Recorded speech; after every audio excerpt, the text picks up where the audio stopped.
Good high noon, everyone. Welcome to New York Live Arts, celebrating James Baldwin this time, launching the Year of James Baldwin in partnership with Columbia University School of the Arts and Harlem Stage. My name is Jamil Kasako. I'm producing associate here in Humanities and Engagement, and it's an honor to see so many of you here for our final Jimmy at High Noon event. Jimmy had this idea that the most segregated time of day was high noon on Sunday. And I think that we have certainly shown that that is no longer the case. So I hope so, okay? It is an honor to welcome our esteemed crew of readers to the stage. I mean, does it get any better than what we have today? We have Aisha Karefa-Smart, the niece of Baldwin, writer and I want to say restaurateur, but she might not agree with that. Renaissance woman, yes. We have Vijay Iyer, musician and just awesome guy all around. We have Imani Uzuri, who musician, also vocalist, composer, brilliant. We have Gossett, scholar, writer, queer radicalist, extraordinaire, Nadim Azzam, or Nadim Shazam, as he likes to say. Young rapper, musician, has come from Detroit, Michigan, to be with us this week, so really an honor. And last but not least, we have our resident scholar, consulting scholar at large, and also awesome partner for the festival, Mr. Rich Blint. So without any further ado, I welcome to the stage Rich Blint.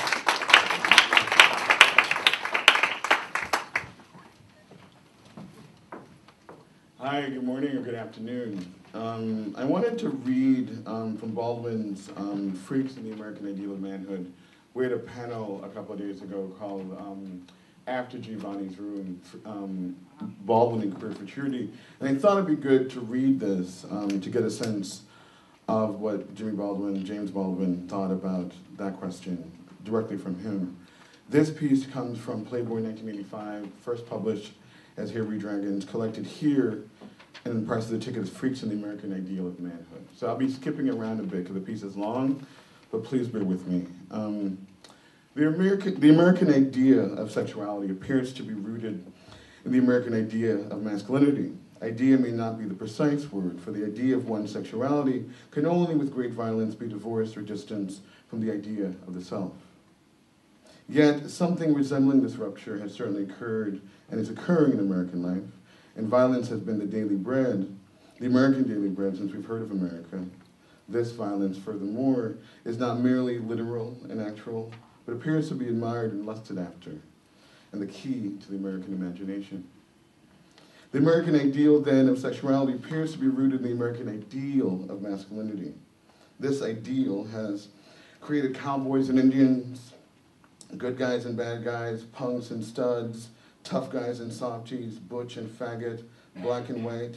It's an ideal so paralytically infantile that is virtually forbidden as an unpatriotic act that the American boy evolve into the complexity of manhood.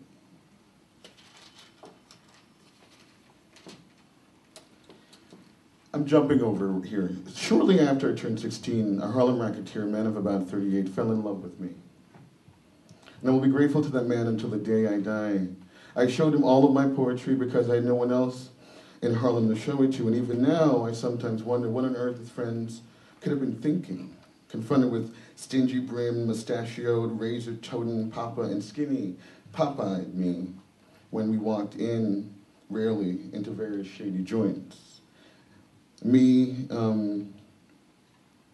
I drinking ginger ale, he drinking brandy. I think I was supposed to be his nephew, some nonsense like that, though he was Spanish and Irish with curly black hair. But I knew that he was showing me off and wanted his friends to be happy for him, which indeed, if the way they treated me can be taken as a barometer, they were.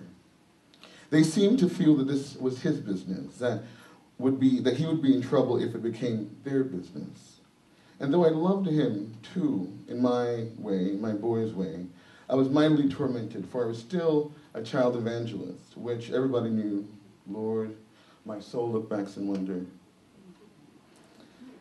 For what this really means is that all the American categories of male and female, straight or not, black or white, were shattered, thank heaven, very early in my life. Not without anguish, certainly, but once you have discerned the meaning of a label, it may seem to define you for others, but it does not have the power to define you for yourself. The condition that is now called gay was then called queer. The operative word was faggot, and later, and forgive me guys, pussy. And those epithets really had nothing to do with the question of sexual preference. You were being told that you had no balls. And I'm getting there. The American ideal of masculinity, or idea of masculinity, there are a few things under heaven more difficult to understand, or when I was younger, to forgive. During the Second World War, the first one having failed to make the world safe for democracy, and sometime after the Civil War, which had failed unaccountably to liberate the slave, life for niggers was fairly rough in Greenwich Village. There were only about 3 of us. I remember correctly when I first hit those streets, and I was the youngest, the most visible, and the most vulnerable. On every street corner I was called a faggot. This meant that I was despised. And however terrible this is, it is clear. What was not clear at that time of my life was what motivated the men and boys who mocked and chased me. For if they found me when they were alone, they spoke to me very differently. Frightening me, I must say, into a stunned and speechless paralysis. For when they were alone, they spoke very gently and wanted me to take them home and make love. They could not take me home. They lived with their families. The bafflement and the pain this caused in me remained beyond description. I was far too terrified to be able to accept their propositions, which could only result, it seemed to me, in making myself a candidate for gang rape. At the same time, I was moved by their loneliness, their halting, nearly speechless need, but I did not understand it. The boys who are left of that time and place are all my age or older, but many of them are dead. And I remember how some of them died, some in the streets, some in the army, some in the needle, some in jail. Many years later, we managed, without ever becoming friends, it was too late for that, to be friendly with one another. One of these men and I had a very brief, intense affair shortly before he died. He was on drugs, and he knew that he could not live long. What a waste, he said, and he was right. One of them said, "My God, Jimmy, you were moving so fast in those days. You never stopped to talk to me." I said, "That's right, baby." I didn't stop because I didn't want you to think that I was trying to seduce you. Man, he said indescribably, "Why didn't you?" But the queer, not yet gay world was an even more intimidating arena of this hall of mirrors. I knew that I was in the hall and present at this company, but the mirrors threw back only brief and distorted fragments of the self. I'm going to take it on home right here and now. You guys are with me, right?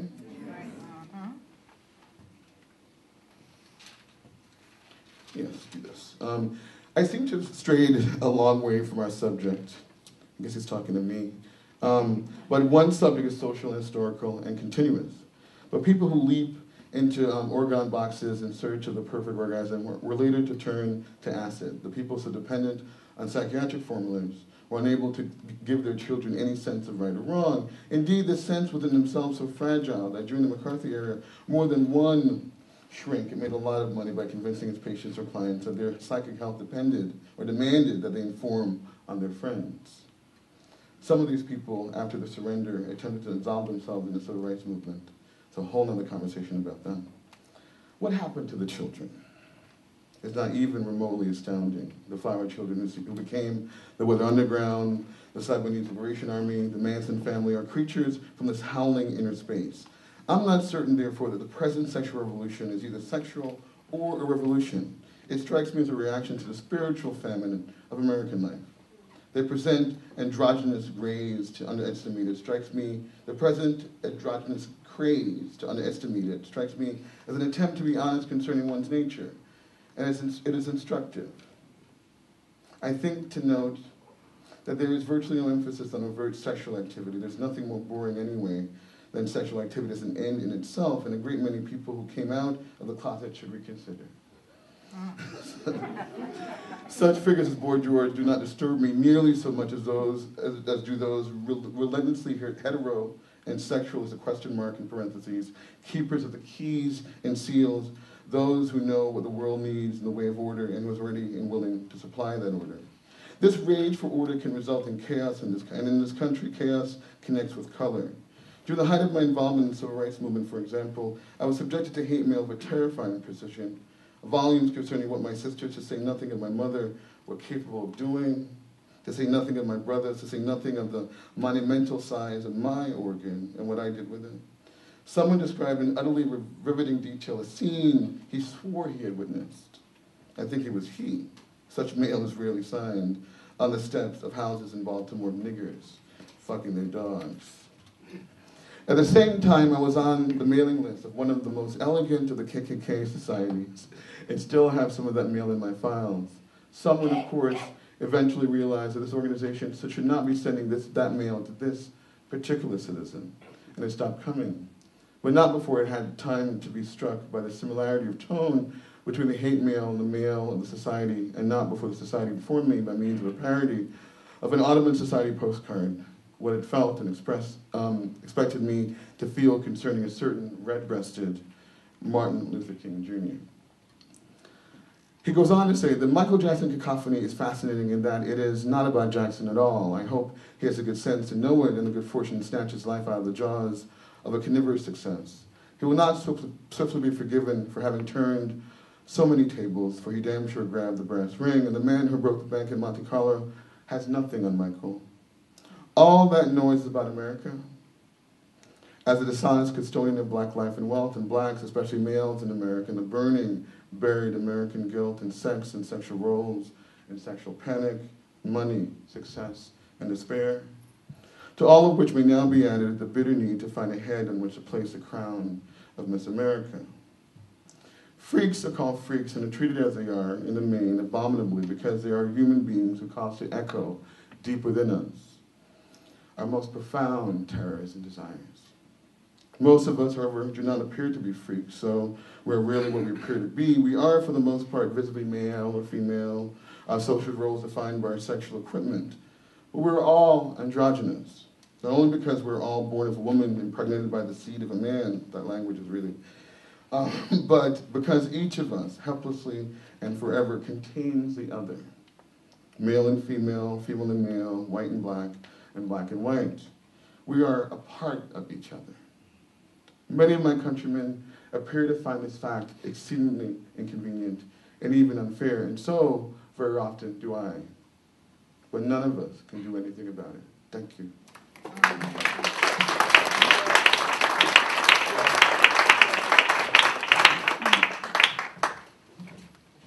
Hello. My name is Nadim Azzam. I'll be reading The Artist's Struggle for Integrity. I chose this because this was the first Baldwin writing I was introduced to, and it kind of shaped my life and my career and my ideology as a person from that point forward. And at the end, I'll kind of reflect on the points that really stood out in that way. But it's a little long, so I'll just get started. I really don't like words like artist or integrity or courage or nobility. I have a kind of distrust of all those words because I don't really know what they mean, any more than I really know what words such as democracy or peace-loving or warlike or integration mean. And yet one is compelled to recognize that all these imprecise words are attempts made by us all to get to something which is real and which lives behind the words. Whether I like it or not, for example, and no matter what I call myself, I suppose the only word for me when the chips are down is that I am an artist. There is such a thing. There is such a thing as courage. There is such a thing as integrity. Some people are noble. The terrible thing is that the reality behind these words depends ultimately on what the human being, meaning every single one of us, believes to be real. The terrible thing is that the reality behind all these words depends on choices one has got to make forever and ever and ever, every day. I am not interested really in talking to you as an artist. It seems to me that the artist's struggle for his integrity must be considered as a kind of metaphor for the struggle which is universal and daily of all human beings on the face of this globe to get to become human beings. And I would never It is not your fault, it is not my fault that I write, and I would never come before you in the position of a complainant for doing something that I must do. What we might get at this evening, if we are lucky, is what the importance of this effort is. However arrogant this may sound, I want to suggest two propositions. The first one is that the poets, by which I mean all artists, are finally the only people who know the truth about us. Soldiers don't, statesmen don't, priests don't, union leaders don't, only poets. That's my first proposition. We know about the Oedipus complex not because of Freud, but because of a poet who lived in Greece thousands of years ago. And what he said then about what it was like to be alive is still true, in spite of the fact that now we can get to Greece in something like 5 hours, and then it would have taken I don't know how long a time. The second proposition is really what I want to get at tonight. And it sounds mystical, I think, in a country like ours, and at a time like this when something awful is happening to a civilization, when it ceases to produce poets, and what is even more crucial, when it ceases in any way whatever to believe in the report that only the poets can make. Conrad told us a long time ago, I think it was in Victory, but I might be wrong about that, woe to the man who does not put his trust in life. Henry James said, live all you can, it's a mistake not to. And Shakespeare said, and this is what I take to be truth about everybody's life all of the time, out of this nettled danger we pluck this flower safety. Art is here to prove and to help one bear the fact that all safety is an illusion. In this sense, all artists are divorced from and even necessarily opposed to any system whatsoever. Being in high school, it was very nice to be like, that's why I don't like school. But let's trace it just for kicks for a minute. And I use myself. I won't say me, but it's my story. The first thing an artist finds out when he is very, very young, and when I say young, I mean before he is 15, that is to say, before, properly speaking, he or she can walk or talk, before he or she has had enough experience to begin to assess his or her experience. And what occurs at that point in this hypothetical artist's life is a kind of silence. The first thing he finds out is that for reasons he cannot explain to himself or to others, he does not belong anywhere. Maybe you're on the football team, maybe you're a runner, maybe you belong to a church, you certainly belong to a family. And abruptly, in other people's eyes, this is very important, you begin to discover that you are moving and you can't stop this movement to what looks like the edge of the world.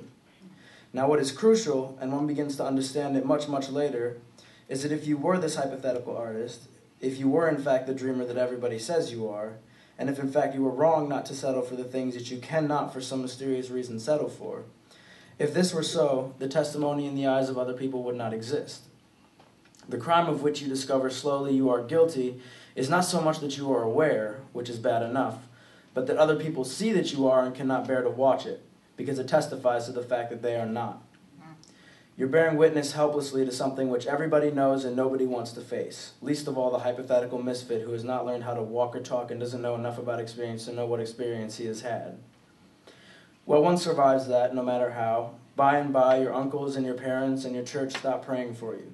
They realize it won't do a bit of good. They give you up, and you proceed a little further, and your lovers put you down. They don't know what you're doing either, and you can't tell them because you don't know. You survive this, and in some terrible way, which I suppose no one can ever describe, you are compelled, you are corralled, you are bullwhipped into dealing with whatever it is that hurts you. And what is crucial here is that if it hurts you, that's not what's important. That is not what's important. Everybody's hurt. What is important, what corrals you, what bullwhips you, what drives you, torments you, is that you must find some way of using this to connect you with everyone else alive. This is all you have to do it with. You must understand that your pain is trivial, except insofar as you can use it to connect with other people's pain. And insofar as you can do that with your pain, you can be released from it. And then hopefully it works the other way around too. Insofar as I can tell you what it is to suffer, perhaps I can help you to suffer less. Then you make, 15 years later, several thousand drinks later, 2 or 3 divorces, God knows how many broken friendships, and an exile of one kind or another, some kind of breakthrough, which is your first articulation of who you are. That is to say, your first articulation of who you suspect we all are. Let me put it another way. When I was very young, and I'm sure this is true of everybody here, I assumed that no one had ever been born who was only 5 feet 6 inches tall, or been born poor, or been born ugly, or masturbated, or done all those things which were my private property when I was 15. No one had ever suffered the way I suffered. Then you discover, and I discovered this through Dostoevsky, that it is common. Everybody did it. Not only did everybody do it, everybody's doing it, and all the time. It's a It's a fantastic and terrifying liberation. The reason it is terrifying is because it makes you once and for all responsible to no one but yourself. Not to God the Father, not to Satan, not to anybody, just you. If you think it's right, then you've got to do it. If you think it's wrong, then you mustn't do it. And not only do we all know how difficult it is, given what we are, to tell the difference between right and wrong, but the whole nature of life is so terrible that somebody's right is always somebody else's wrong. And these are the terrible choices one has always got to make.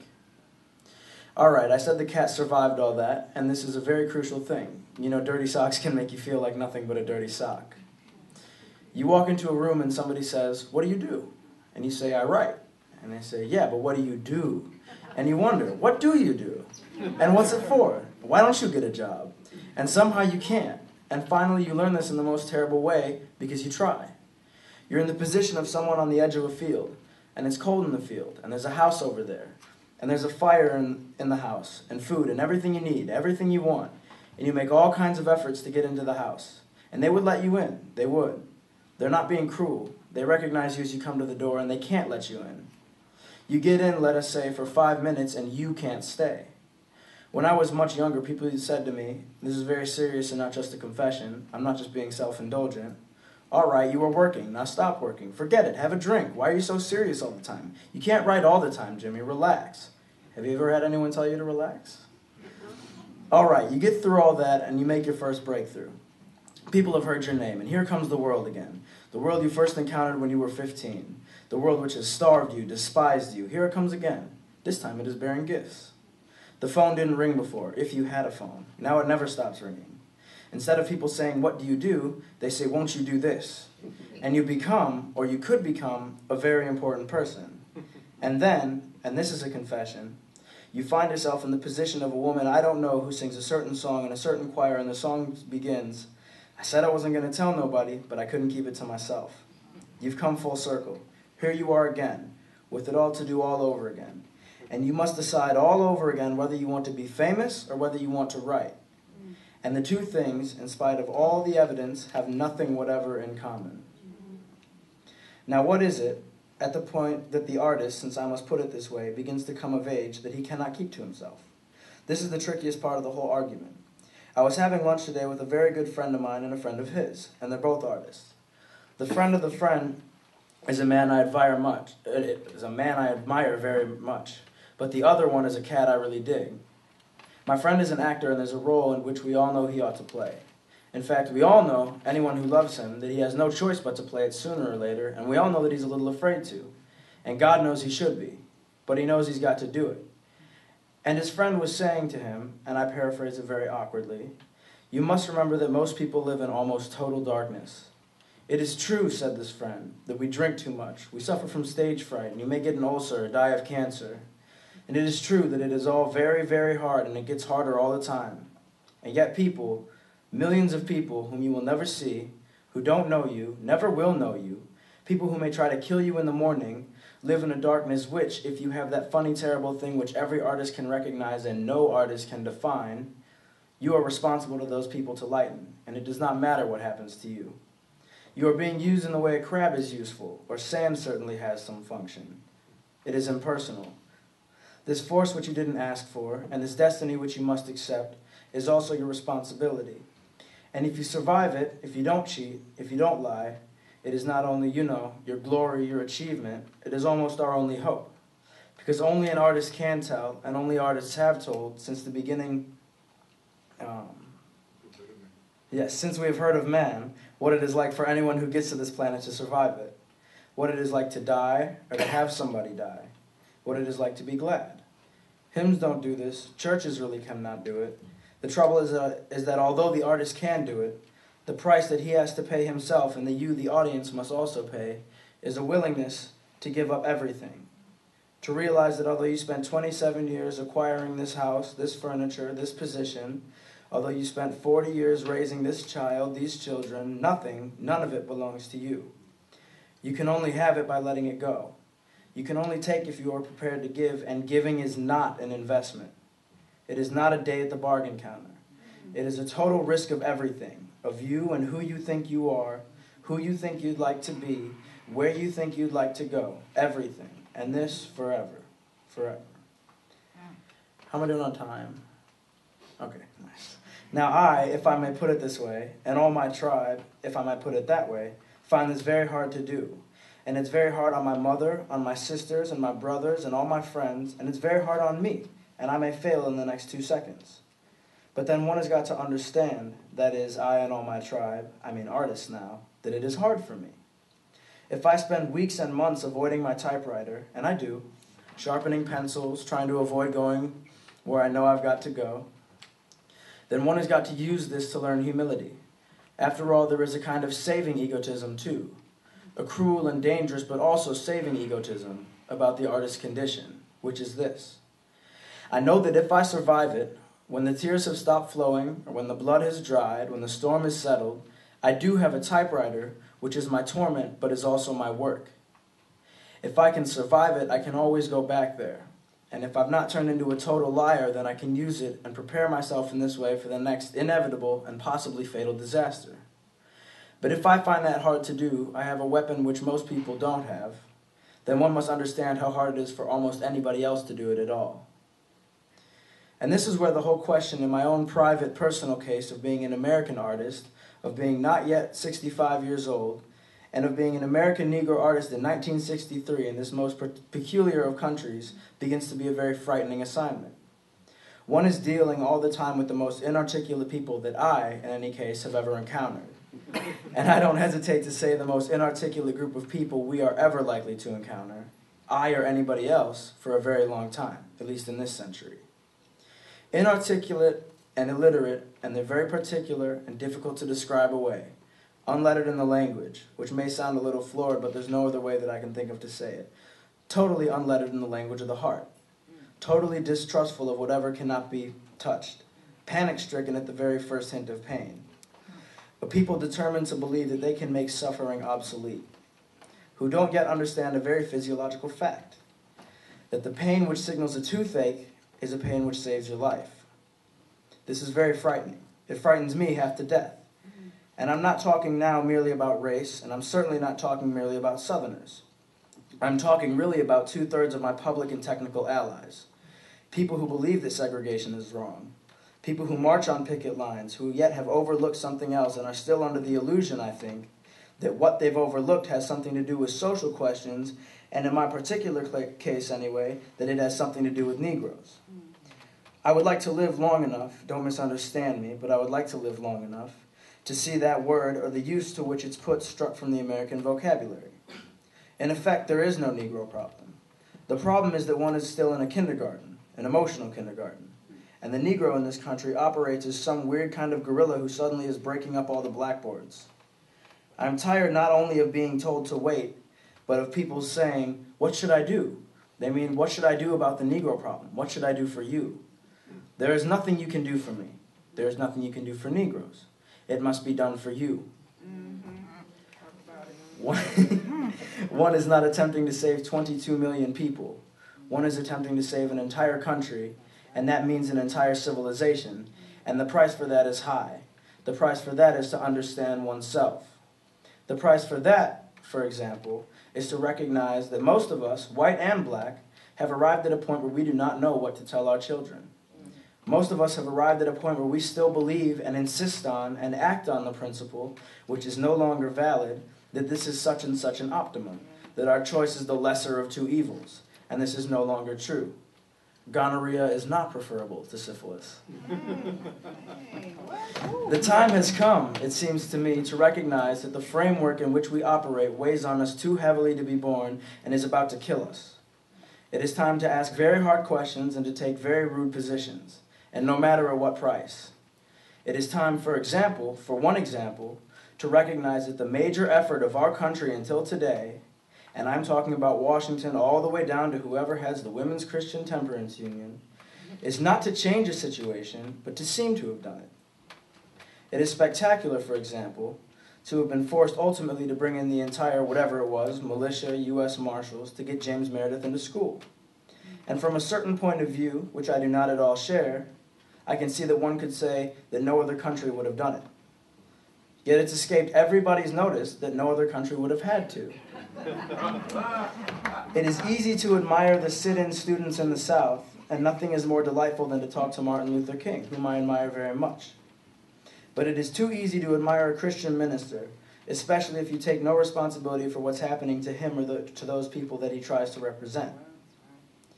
It is hard to begin to understand that the drift in American life towards chaos is masked by all these smiling faces and all these do-good efforts. 1963, James Baldwin. Thank you.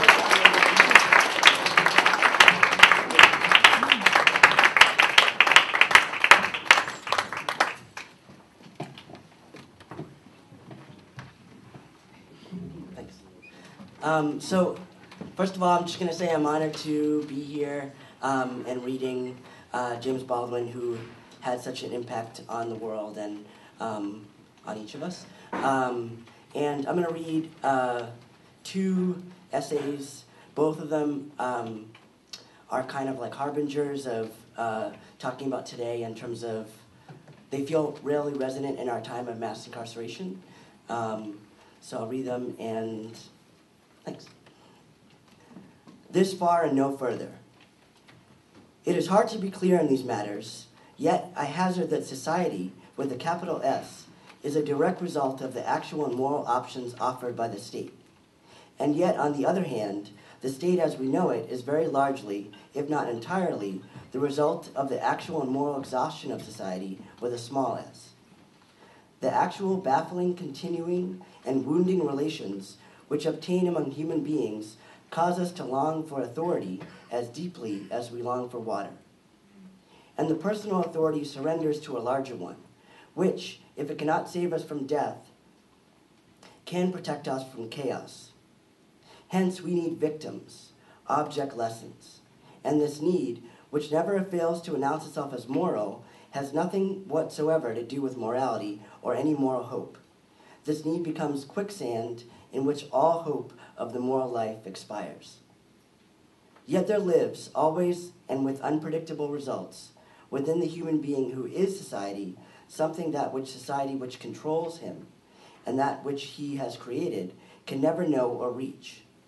It is this largely incoherent and irrepressible energy which has demolished empires.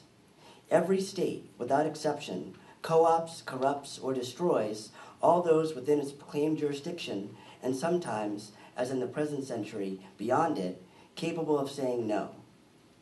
But no state has been able to foresee or prevent the day when the most ruined and abject accomplice, or most expensively dressed prostitute will growl, this far and no further. Or what their children have been watching, or how will they act on what they have seen and what they see. Now the state creates the criminal of every conceivable type and stripe, because the state cannot operate without the criminal. The nature of their operation demands fraud, coercion, secrecy, the power to intimidate. In no way whatever, for example, do the tactics of the financier or the successful racketeer differ from the FBI or the CIA, or for that matter, every cop on the corner. Your intimidating neighbor may be at this very moment telling the FBI everything he thinks he knows about you. And your neighbor is not betraying you. He knows that where there's smoke, there must be fire. He has been enlisted in the service of the authority, which knows more than he about you. And of course, the good Lord alone has any idea of what they may know about him. Hanging over his head is the choice of becoming a criminal, accomplice, or a prisoner. Anyone old enough to remember the McCarthy era and the shameful case, among others, of the Rosenbergs knows what I'm talking about. If the state creates the criminal and uses him, until, for reasons of state, it becomes necessary that he be, with extreme prejudice, terminated, it simply throws the prisoner into society's lap. This has the effect of reassuring society that society is protected, while at the same time causing him to hate the prisoner, far more than he hates the criminal. Because the prisoner, so he is told, every hour on the hour, is costing him an awful lot of money. Without pursuing the fascinating economics of a system which permits the state to profit from the criminal while forcing society to pay for the prisoner, It's interesting that society numbly shakes its collective head when told, not asked, about the latest expensive bash at the Pentagon. Now, of course, prisons are full of criminals. And this is not, however, what distinguishes a prison or a penitentiary from the streets we walk, or a bank, or a church, or an advertising agency. The criminal, that is, may or may not be a prisoner. And the prisoner may or may not be a criminal. All that we can really claim to know about the prisoner is that he or she is a human being like ourselves who has been caught, who has been incarcerated. He or she went mad with an axe or a razor or a knife or a gun, or raped someone or killed someone to get his or her fix, or got caught with dope, or stole $40 or $70 or $100. But rarely is the prisoner someone who has managed to embezzle, say, $2 or $3 million.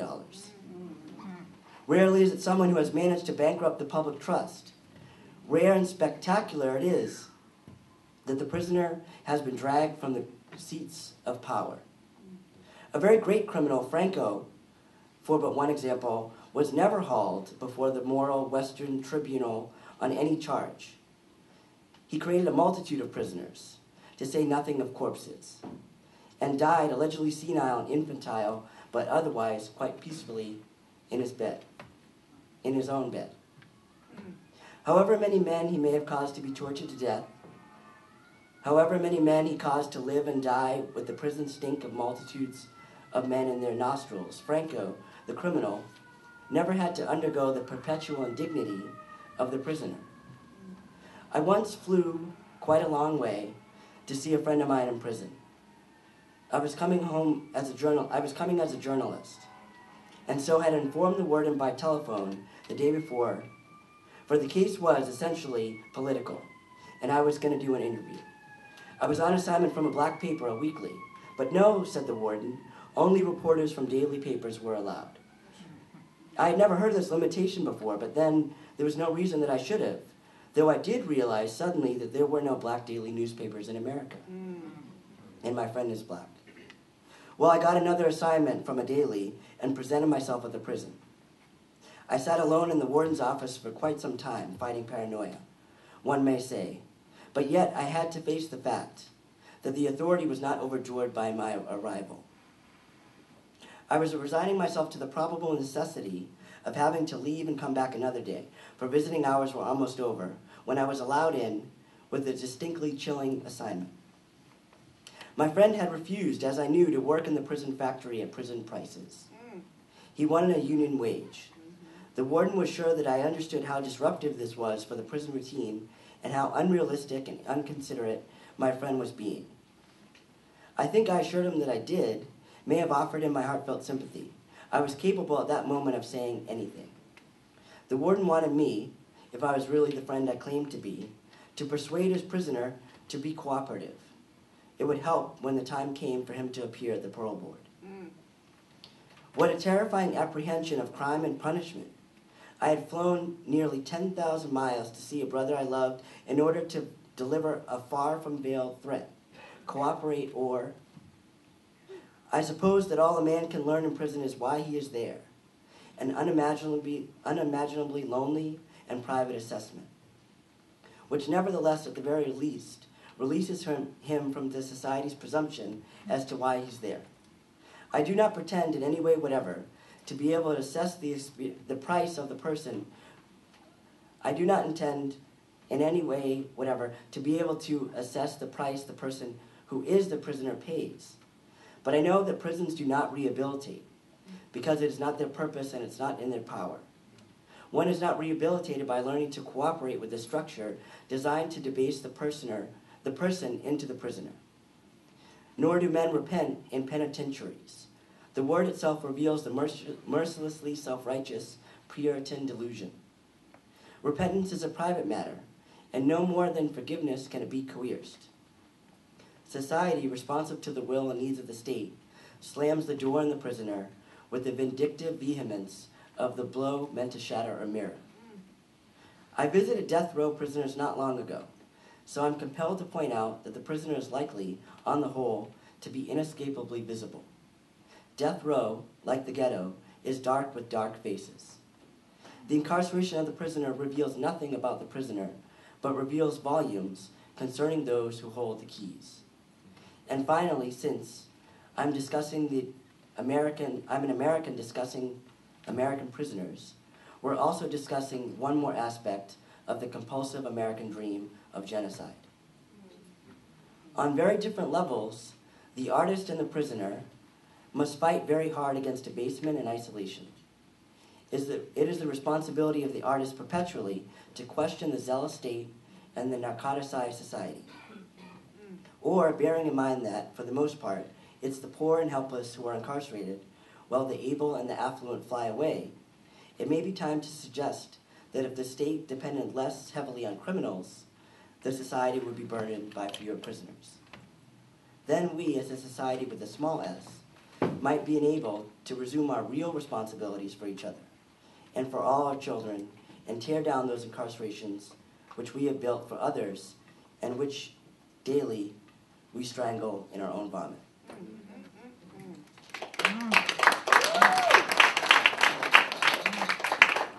And the second piece is called Letter to Prisoners.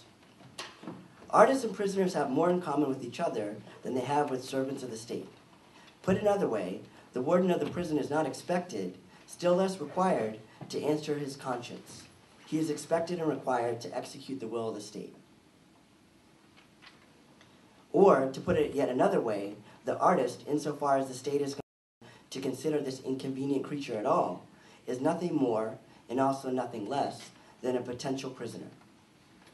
The artist is the prisoner at large who has escaped his just deserts by means of private cunning and the liberal bleeding heart public cowardice. What artists and prisoners have in common is that both know what it means to be free. Now, this is a thoroughly unattractive paradox which I, like many others, would like to be able to avoid. But it is impossible not to recognize that the people who are endlessly boasting of their freedom, we're the best because we're free, loathe the very suggestion of such a possibility for anyone other than themselves. They're forever stitching flags, making and threatening and dropping bombs, creating instruments of torture and torture chambers and overseers and deputies and detention centers. Their notion of freedom is so strenuously calisthenic, not to say defensive, that freedom becomes a matter of keeping everybody else out of your backyard or a bomb shelter. There are none, by the way, and by no means incidentally, in the ghetto. If I happen to be wrong about the ghetto bomb shelters, I'd love to be corrected. A vast amount of energy and an indefensible amount of public treasury, this government is spending our money, after all, to go into endeavors which have as their single intention and concrete purpose and effect that no one be so rash as to act or to dream of acting on his or her right to be. So I'll pause there. Thank you so much.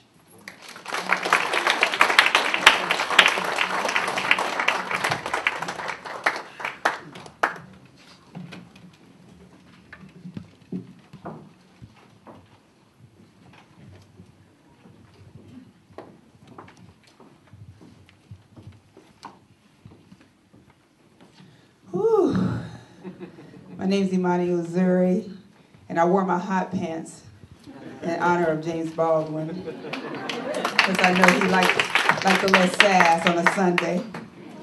I just want to say it's good to be in the house of the Lord. It's good to be in the house of Jimmy Baldwin. And, God showed no other rainbow sign. He said it won't be water, but fire next time. I'm going to read two excerpts. One is from Black English. Isn't a language.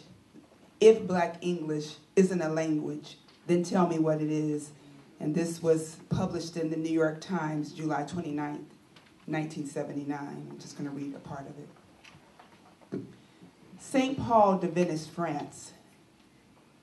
The argument concerning the use or the status or the reality of Black English is rooted in American history and has absolutely nothing to do with the question the argument supposes itself to be posing. The argument has nothing to do with language itself, but with the role of language. Language incontestably reveals the speaker. Language also, far more dubiously, is meant to define the other. And in this case, the other is refusing to be defined by a language that has never been able to recognize him. Can I get an amen? Amen.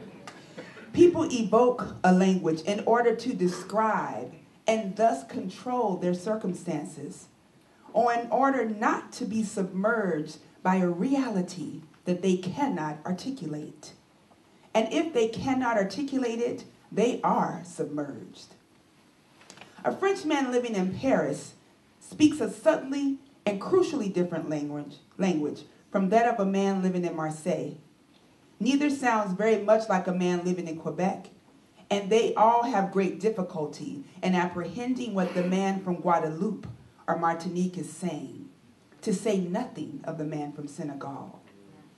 Although the common language of all these areas is French, but each has paid and is paying a different price for this common language, in which, as it turns out, they are not saying and cannot be saying the same things.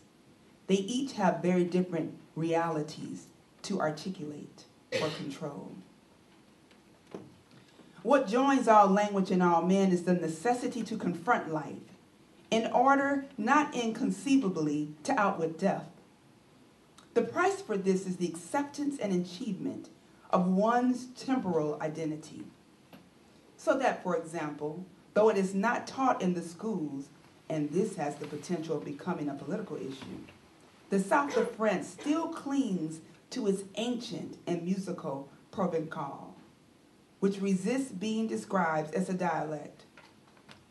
And much of the tension in the Basque countries and in Wales is due to the Basque and Welsh determination Welsh determination not to allow their languages to be destroyed. This determination also feeds the flames in Ireland, for among the many indignant the Irish have been forced to undergo at English hands is the English contempt for their language. It goes without saying that language is also a political instrument, means and proof of power. It is the most vivid and crucial key to identity. It reveals the private identity and connects one with or divorces one from the larger public and communal identity. There have been and are times and places when to speak a certain language could be dangerous, even fatal. Or one may speak the same language, but in such a way that one's antecedents are revealed or one's hope hidden. This is true in France, and it is absolutely true in England. The range and reign of accents on that damp little island make England coherent for the English and totally incomprehensible for everyone else. To open your mouth in England is, if I may use black English, to put your business in the street. You have confessed your parents, your youth, your school, your salary, your self-esteem, and alas, your future. Now, I do not know what white Americans would sound like if there had never been any black people in the United States. But they would not sound the way they sound. Jazz, for example, is a very specific sexual term, as in jazz me baby. But white people purified it into the jazz age. Sock it to me, which means roughly the same thing, has been adopted by Nathaniel Hawthorne's descendants with no qualms or hesitations at all, along with let it all hang out and right on. Beat to his socks, which was once the blacks' most total and disparaging image of poverty, was transformed into a thing called the Beat Generation, which phenomenon was largely composed of uptight, middle-class white people imitating poverty, trying to get down, to get with it, doing their thing, doing their despairing best to be funky, which we, the blacks, never dreamed of doing. We were funky, baby.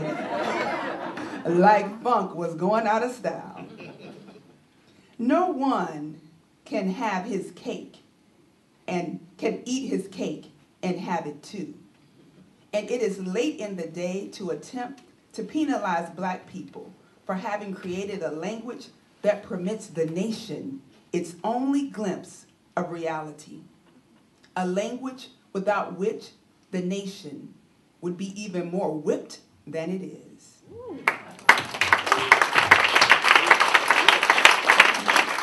Yeah. All right, I'm going to end with an excerpt from Sweet Lorraine, which was, well, I'll tell you when it was published, and it's on Lorraine Hansberry, one of James Baldwin's dear friends. Sweet Lorraine. That's the way I always felt about her, and so I won't apologize for calling her that now. She understood it.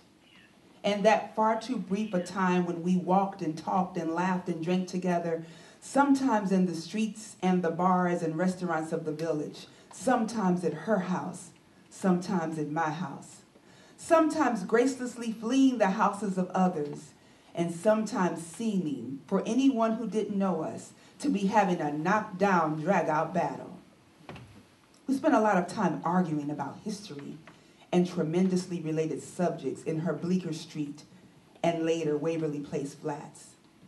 And often, just when I was certain that she was about to throw me out as being altogether too rowdy a type, she would stand up, her hands on her hips. For these down-home sessions, she always wore slacks, and pick up my empty glass as though she intended to throw it at me. Then she would walk into the kitchen, saying with a haughty toss of her head, "Really, Jimmy, you ain't right, child." With which stern put down, she would hand me another drink and launch into her brilliant analysis of just why I wasn't right.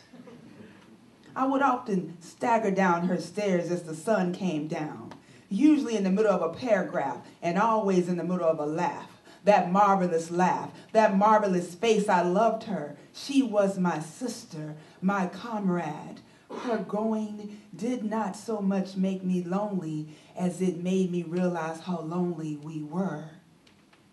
We had that respect for each other, which perhaps is only felt by people on the same side of the barricades.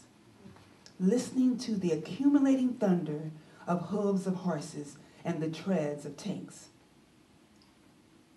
The first time I ever saw Lorraine was at the Actors Studio in the winter of 58-59. She was there as an observer of the workshop production of Giovanni's Room.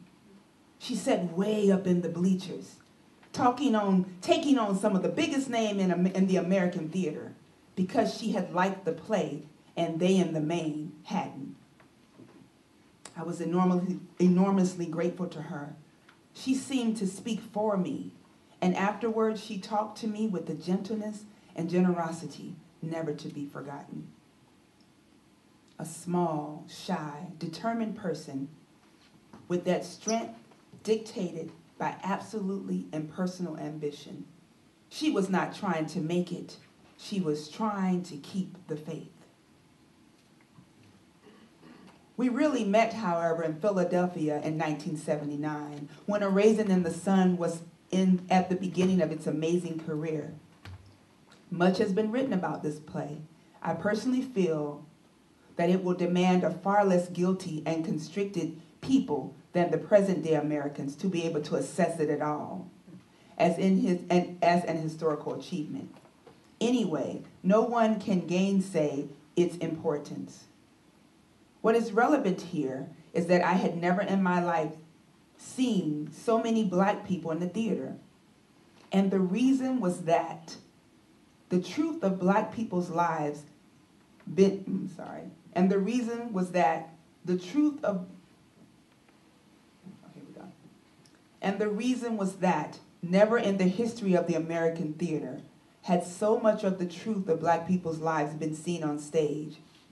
Black people ignored the theater because the theater had always ignored them.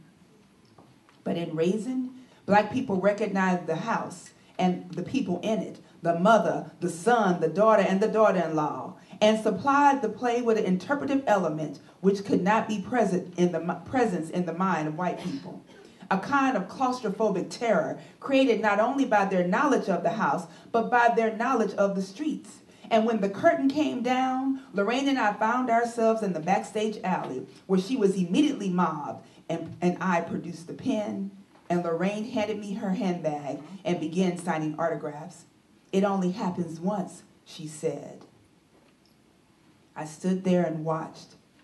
I watched the people who loved Lorraine for what she had brought to them, and watched Lorraine who loved the people for what they brought to her. It was not for her a matter of being admired. She was corroborated and confirmed. She was wise enough and honest enough to recognize that Black American artists are in a very special case. One is not merely an artist, and one is not judged merely as an artist. The Black people crowding around Lorraine, whether or not they considered her an artist, assuredly considered her a witness. This country's concept of art and artists has the effect, scarcely worth mentioning by now, of isolating the artist from the people. One can see the effect of this in the irrelevance of so much of the work produced by celebrated white artists. Let me read that again. That's pretty good. One can see the effect of this in the irrelevance of so much of the work produced by celebrated white artists, but the effect of this isolation on a Black artist is absolutely fatal. He is already, as a Black American citizen, isolated from most of his white countrymen, and at the crucial hour, he can hardly look at his artistic peers for help, for they do not know enough about him to be able to correct him. To continue to grow, to remain in touch with himself, he needs the support of that community from which, however, all of the pressures of American life incessantly conspire to remove him. And when he is effectively removed, he falls silent, and the people have lost another hope. Much of the strain under which Lorraine worked was produced by her knowledge of this reality and her determined refusal to be destroyed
did Delaware and New Jersey, Idaho, Alaska. And while I was sitting here, I was just thinking that, you know, we could probably speak in the words of James Baldwin, and we could say everything we needed to say. I'm grateful to my friend Garnett, who helped me select some of these fragments here. I shared them with another friend of mine, and she said, these could have come from you. And I think any one of us could find ourselves in the vast output of James Baldwin. This is from an essay called The Creative Process from 1962.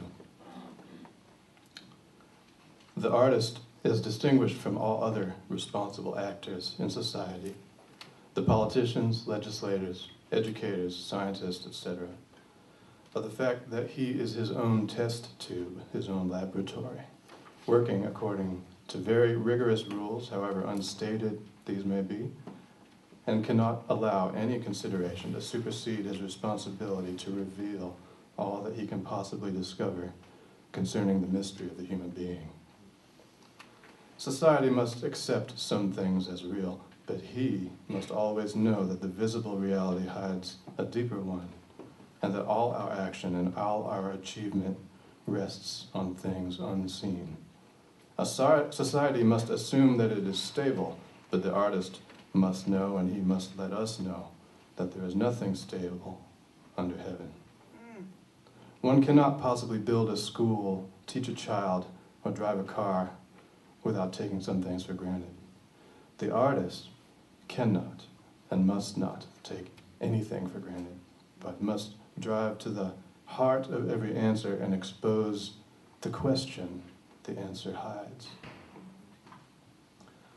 I seem to be making extremely grandiloquent claims for a breed of men and women historically despised while living and acclaimed while safely dead. But in a way, the belated honor which all societies tender their artists proves the reality of the point I'm trying to make. I'm really trying to make clear the nature of the artist's responsibility to his society. The peculiar nature of this responsibility is that he must never cease warring with it, for its sake and for his own. For the truth, in spite of appearances and all our hopes, is that everything is always changing. And the measure of our maturity as nations and as men is how well prepared we are to meet these changes and further to use them for our health.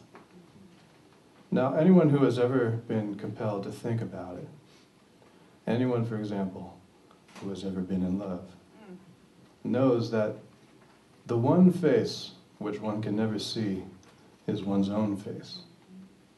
One's lover, or one's brother, or one's enemy, sees the face you wear, and this face can elicit the most extraordinary reactions. We do the things we do and feel what we feel essentially because we must. We are responsible for our actions, but we rarely understand them. It goes without saying, I believe, that if we understood ourselves better, we would damage ourselves less. But the barrier between oneself and one's knowledge of oneself is high indeed. There are so many things one would rather not know. We become social creatures because we cannot live any other way. But in order to become social, there are a great many other things which we must not become, and we are frightened, all of us, of those forces within us which perpetually menace our precarious security. Yet the forces are there. We cannot will them away. All we can do is learn to live with them. And we cannot learn this unless we are willing to learn the truth about ourselves, and the truth about us is always at variance with what we wish to be. The human effort is to bring these two realities into a relationship resembling reconciliation. The human beings whom we respect the most, after all, and sometimes fear the most, are those who are most deeply involved in this delicate and strenuous effort, for they have the unshakable authority which comes only from having looked on and endured and survived the worst. That nation is healthiest which has the least necessity to distrust or ostracize or victimize these people, whom, as I say, we honor once they are gone, because somewhere in our hearts we know that we cannot live without them. The dangers of being an American artist are not greater than those of being an artist anywhere else in the world, but they are very particular. These dangers are produced by our history. They rest on the fact that in order to conquer this continent, the particular aloneness of which I speak, the aloneness in which one discovers that life is tragic and therefore unutterably beautiful, that aloneness could not be permitted. And that this prohibition is typical of all emergent nations will be proven, I have no doubt, in many ways during the next 50 years. Those 50 years have, of course, elapsed by now, so you can make your own judgment about how prophetic he's been. This continent now is conquered, but our habits and our fears remain. And in the same way that to become a social human being, one modifies and suppresses and ultimately, without great courage, lies to oneself about all one's interior uncharted chaos, so have we as a nation modified and suppressed and lied about all the darker forces in our history. We know in the case of the person that whoever cannot tell himself the truth about his past is trapped in it, is immobilized in the prison of his undiscovered self. This is also true of nations. We know how a person in such a paralysis is unable to assess either his weakness or his strengths, and how frequently indeed he mistakes the one for the other. And this, I think, we do. We are the strongest nation in the Western world, but this is not for the reasons that we think. It is because we have an opportunity which no other nation has of moving beyond the old world concepts of race and class and caste and create, finally, what we must have had in mind when we first began speaking of the new world. But the price for this is a long look backward, whence we came, and an unflinching assessment of the record. For an artist, the record of that journey is most clearly revealed in the personalities of the people the journey produced. Societies never know it, but the war of an artist with his society is a lover's war. And he does at his best what lovers do, which is to reveal the beloved to himself.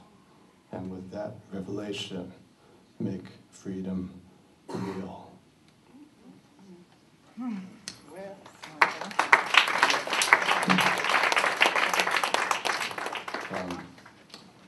Talk about an unflinching assessment.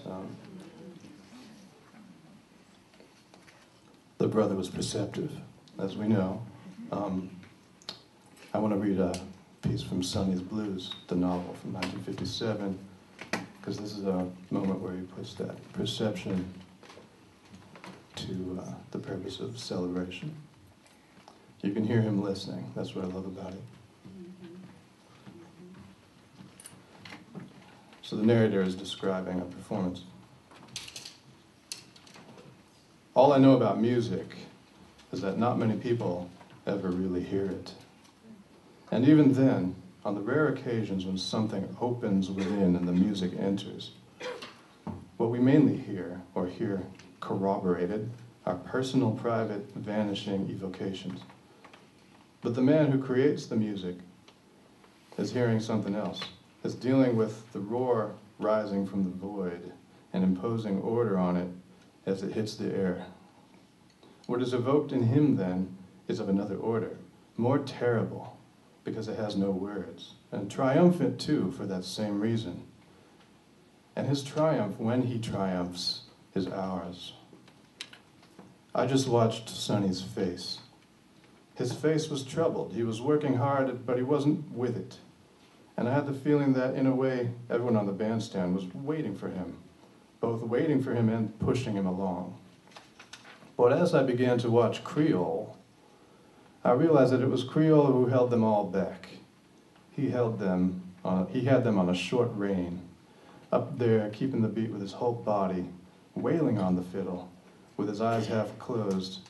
He was listening to everything, but he was listening to Sonny. He was having a dialogue with Sonny.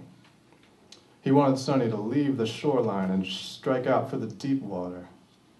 He was Sonny's witness that the deep water and drowning were not the same thing.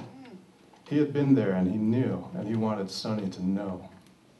He was waiting for Sonny to do the things on the keys which would let Creole know that Sonny was in the water. And while Creole listened, Sonny moved deep within, exactly like someone in torment. I had never before thought of how awful the relationship must be between the musician and his instrument. He has to fill it, this instrument, with the breath of life, his own. He has to make it do what he wants it to do, and a piano is just a piano. It's made out of so much wood and wires and little hammers and big ones and ivory. Well, there's only so much you can do with it. The only way to find this out is to try and make it do everything. And Sonny hadn't been near a piano for over a year, and he wasn't on much better terms with his life, not the life that stretched before him now. He and the piano stammered, started one way, got scared, stopped, started another way, panicked, marked time, started again, then seemed to have found a direction, panicked again, got stuck. And the face I saw on Sonny I'd never seen before. Everything had been burned out of it, and at the same time, things usually hidden were being burned in by the fire and fury of the battle which was occurring in him up there. Yet, watching Creole's face as they neared the end of the first set, I had the feeling that something had happened, something I hadn't heard. Then they finished, there was scattered applause, and then, without an instant's warning, Creole started into something else. It was almost sardonic. It was, "Am I Blue?" And as though he commanded, Sonny began to play, and something began to happen, and Creole let out the reins. The dry, low black man said something awful on the drums. Creole answered, and the drums talked back. Then the horn insisted, sweet and high, slightly detached perhaps, and Creole listened, commenting now and then, dry and driving, and beautiful and calm and old. Then they all came together again, and Sonny was part of the family again. I could tell this from his face. He seemed to have found right there beneath his fingers a damn brand new piano. It seemed that he couldn't get over it. Then for a while, just being happy with Sonny, they seemed to be agreeing with him that the brand new pianos that brand new pianos certainly were a gas. Then Creole stepped forward to remind him that they were playing the blues. What they were playing was the blues. He hit something in all of them. He hit something in me, myself. And the music tightened and deepened. Apprehension began to beat the air. Creole began to tell us what the blues were all about. They were not about anything very new. He and his boys up there were keeping it new at the risk of ruin, destruction, madness, and death in order to find new ways to make us listen. For while the tale of how we suffer and how we are delighted and how we may triumph is never new, it always must be heard. There isn't any other tale to tell. It's the only light we've got in all this darkness.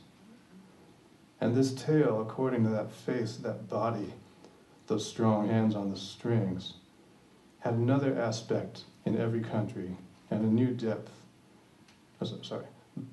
Has another aspect in every country and a new depth in every generation. Listen, Creole seems to be saying, listen. Now these are Sonny's blues. He made the little black man on the drums know it, and the bright brown man on the horn. Creole wasn't trying any longer to get Sonny in the water. He was wishing him Godspeed.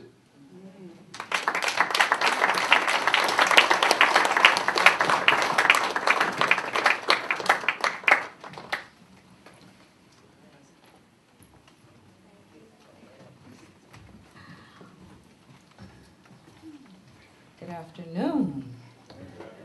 Let the church say amen. Amen. Woo. Incredible, just full and exhilarating and melancholy. So many emotions, so many things.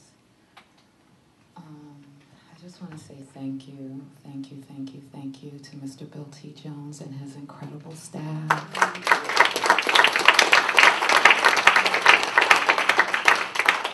It's been an incredible week. It's hard to, give voice and articulate all of the different emotions, the sights, the seeing Uncle Jimmy's face, hearing his words, and just being filled with his presence, his spirit, his love.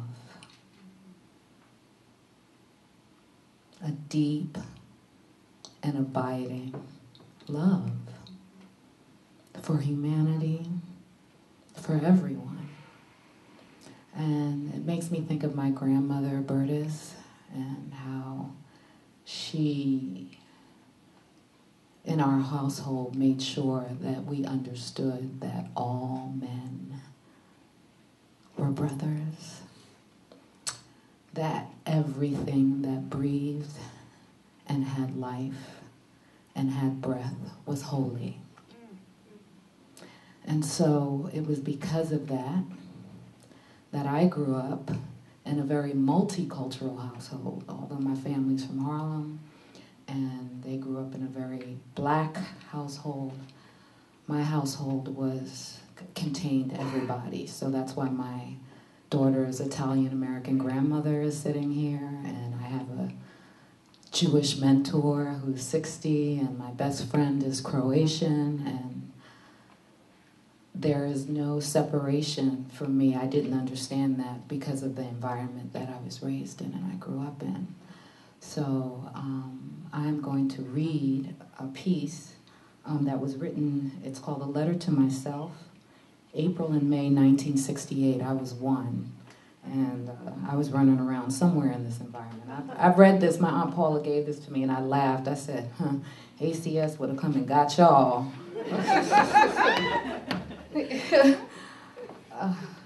A Letter to Myself, April and May 1968. April and May were precarious months.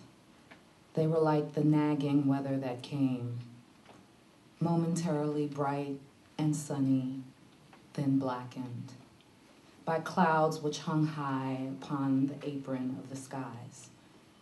Threatening gust, wind with rain, biting cold winds, and dampness that dampened spirits too. It was no great time. Yes, it was great sometimes. There were headaches and heartaches and disturbed emotions. Tears offended my masculine pride. Motion? I don't want to hear that word again. Strange things happen in your life because of motion. People moving into your life, people moving in, friends, good friends, bad friends, evil spirits, sick people, stupid people, loved ones, dear ones, good ones.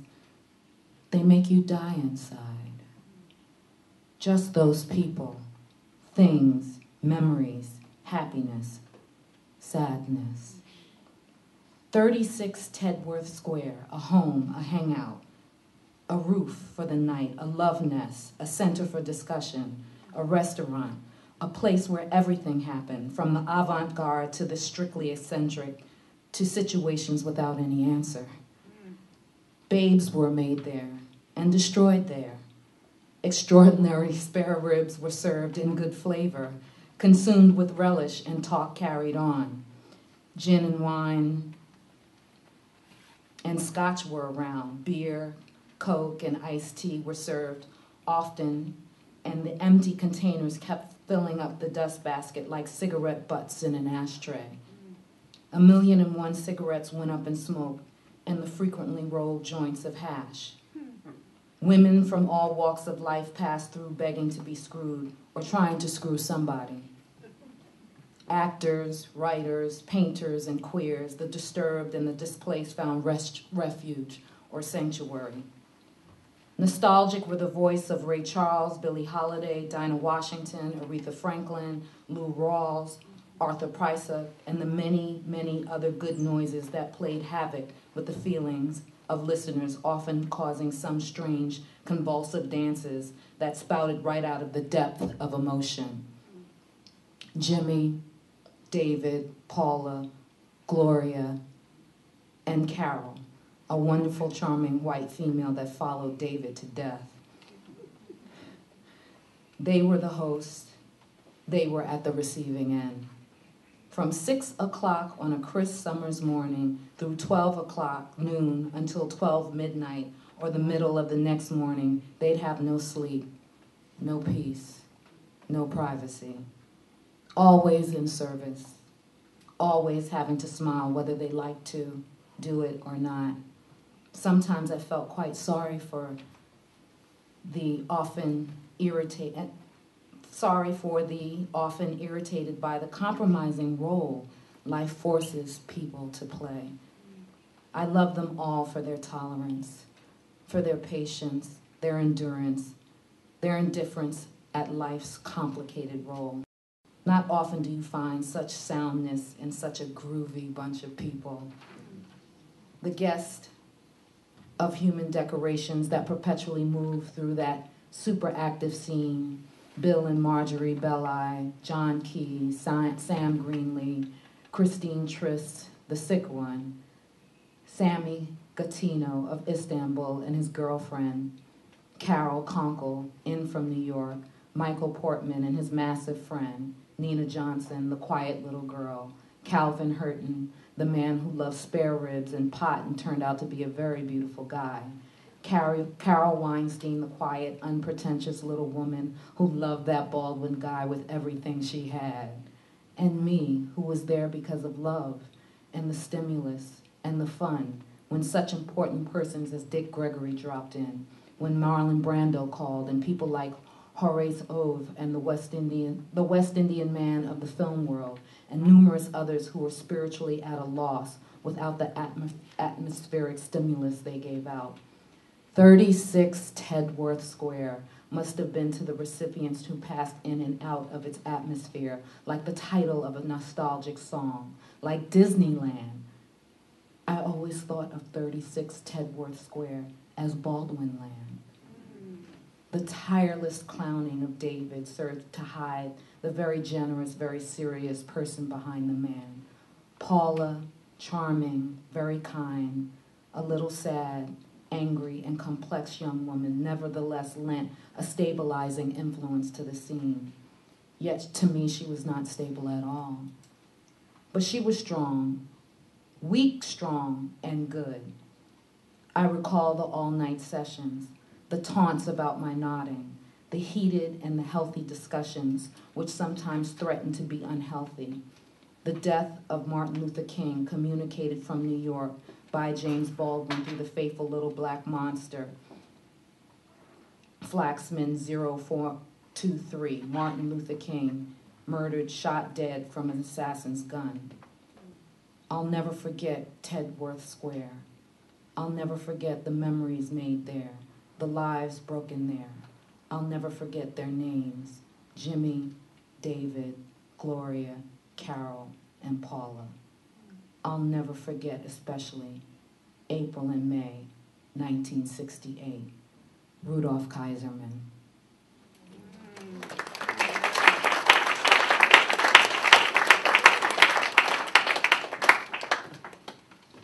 I'm going to read a piece that I read at my Uncle David's funeral. It's called Home, written by my Uncle Jimmy. Obviously, the last piece was written by Rudolph Kaiserman. 36 Tedworth Square was the apartment that we had in London. So that speaks to, you know, the many, many places we inhabited. Is that you, Lionel? Sure is. Hi, Lionel. How you doing? glad you're here. Hi, Angelica. Hi, Cap. My cheerleading captain from high school is here. I love that she came out. Y'all ever seen Bronx cheerleaders from John F. Kennedy High School? Oh, honey, we stomp out aggression. We were called the Homicide Squad. Get that? Woo! Ciao. Anyway, this reading is dedicated to Uncle David and Uncle Jimmy. It's called Home. People say with so much truth that there's no place like home. And there isn't any place like home. Because home is where we saw the first light of day. And also, for the first time, the darkness of the night.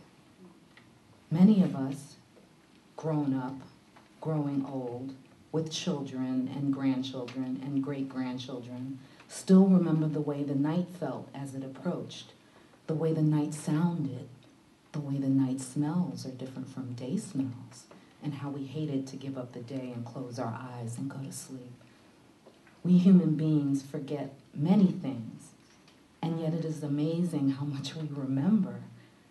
We remember suddenly, for no reason at all, for no reason that we can name, a vanished playmate, or the kite we lost on a certain day, or the doll we loved most, although it no longer had any arms or legs or eyes, or a certain kitten, or a tree or a bicycle, or a certain pair of trousers, or a certain dress, and some of the tears we shed over objects and people which are now dust and ashes. But people rarely say that there is no home like people.